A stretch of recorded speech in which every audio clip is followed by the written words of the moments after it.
மூத்த பத்திரிகையாளர் திரு தராசு ஷாம் இணைகிறார். சார் வணக்கம். 60 தொகுதிகளை கேட்பதற்கு பாஜக திட்டம் வைத்திருக்கின்றாங்க. ஓபிஎஸ் உள்ள என்டிஏக்குள்ள கொண்டு வரக்கூடிய முயற்சியும் டிடிவி தினகரன் இன்னும் எந்த விதமான ஒரு கிளியர் பிக்சரையும் கொடுக்காம இருக்காரு. இந்த நிலையில பாஜகவுடைய இந்த எண்ணிக்கை 60 அப்படின்றது என்ன வியூகத்தை வெளிப்படுத்துது? செய்தியாளர் வேல்முருகன் அவர்கள் கூறியதை நான் முழுமையாக கேட்டேன்.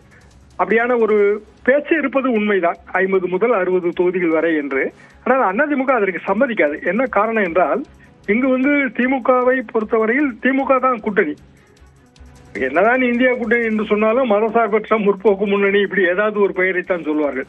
அதே போல என்டிஏ என்று சொன்னாலும் அதிமுக தான். இப்ப என்டிஏவுக்கு தனியான தொகுதி பங்கீடு, இப்ப அதிமுக பாமக எல்லாம் தனியாக, பாமகவோ தேமுதிகவோ பிற கட்சிகளோ தனியாக தொகுதி பங்கீடு, இது ஒரு நாள் அதிமுக ஒத்துக்கொள்ளாது. அதிமுகவுடன் ஒவ்வொரு கட்சியும் தனித்தனியாக கூட்டணி ஒப்பந்தம் போட்டுக்கொள்ள வேண்டும்.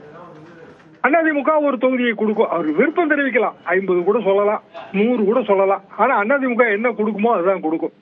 இதுதான் வழக்கம், இப்படிதான் நடக்க முடியும். அப்படி என்றால் பாரதிய ஜனதாவுக்கான வாய்ப்பு என்பது 20 முதல் 25 தொகுதி. இதுல அவர்களுக்கு வெற்றி வாய்ப்புள்ள தொகுதிகள் இருக்கும், அந்த தொகுதிகளை கேட்பார்கள். அப்படி கேட்ட பட்டியலில் பெரும்பாலான தொகுதிகள் அதிமுக சிட்டிங் எம்எல்ஏக்கள், இப்போது நடப்பு சட்டமன்ற கூட்டத்தொடரில் எம்எல்ஏக்களாக இருப்பவர்கள். அவர்களுக்கு பாரதிய ஜனதாவுக்கு தொகுதி ஒதுக்கீடு செய்தால் அவர்கள் எங்கு போய் நிற்பார்கள்? இன்னும் சொல்லப்போனால் அவர்கள் அந்தந்த பகுதியில் உள்ளவர்கள் தான். இப்ப வேலுமணி தொகுதியை பாரதிய ஜனதா கொடுத்தால் வேலுமணி எங்கு போய் நிற்பார்? அதே மாதிரி ராஜன் செல்லப்பா தொகுதியிலே பாரதிய ஜனதா கொடுத்தால் ராஜன் செல்லப்பா எங்கு போய் நிற்பார்? செல்லூர் ராஜு, இப்படி பல உதாரணங்களையும் சொல்ல முடியும். எல்லாவற்றையும் பாரதிய ஜனதா கேட்கிறது என்பதுதான் உண்மை. எனவே விருப்பப்படி என்றால் குறைந்த எண்ணிக்கையிலான தொகுதிகள், அல்லது எங்கள் விருப்பப்படி என்றால் அதிக தொகுதிகள். இப்படித்தான் ஃபார்முலாவே, இப்படித்தான். கலைஞர் காலத்து ஃபார்முலா என்னவென்றால், 5 தொகுதிகளில் நாம் வெற்றி பெறுவதாக இருந்தால் ஒரு தொகுதியை கூட்டணி கட்சிக்கு கொடுப்பார்கள். அப்படி என்றால் பாரதிய ஜனதா என்கிற கட்சிக்கு எவ்வளவு தொகுதி, இது இன்றைக்கு பேசப்படும்.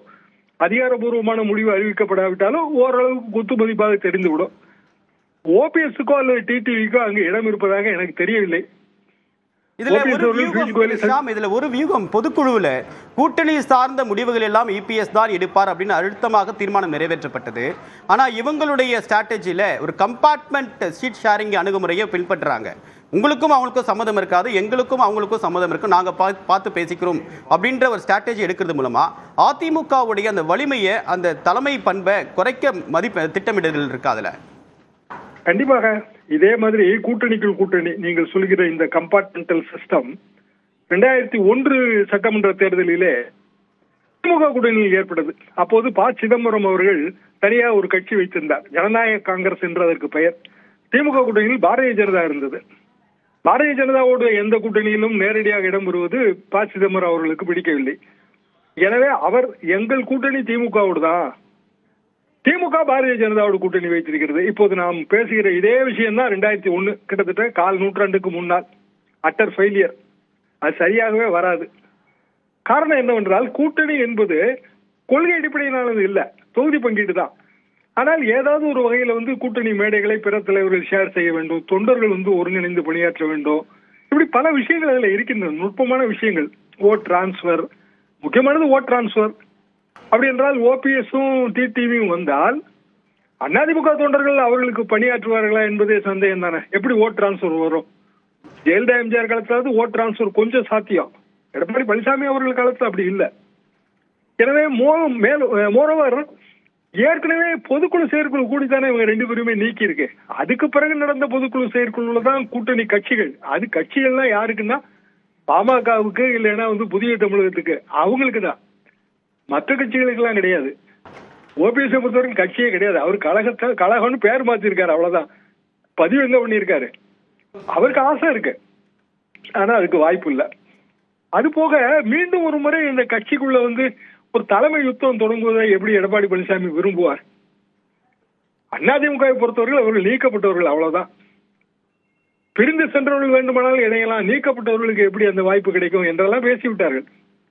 தாவேகா கூட்டணி இல்லை என்றாகிவிட்டது. அப்படியான சூழ்நிலையில் அதிமுக பாரதிய ஜனதாவுக்கு இவ்வளவு தொகுதி, இதற்கான வாய்ப்பு தெரிகிறது. அது கூட வெளிப்படையாக சொல்ல மாட்டார்கள் என்றுதான் அதிமுக இப்போதான் விருப்ப மனுவெல்லாம் வாங்கி முடித்திருக்கிறார்கள். அவர்களை பொறுத்தவரையில் அந்த டஃப் ஸ்டாண்ட் தான் எடுப்பார்கள். 5 தொகுதி கூடுதலாக கொடுப்பதற்கு வழி இருக்கிறது. உங்களுடைய விரிவான கருத்துக்களுக்கு மிக்க நன்றி திரு ஷியாம்.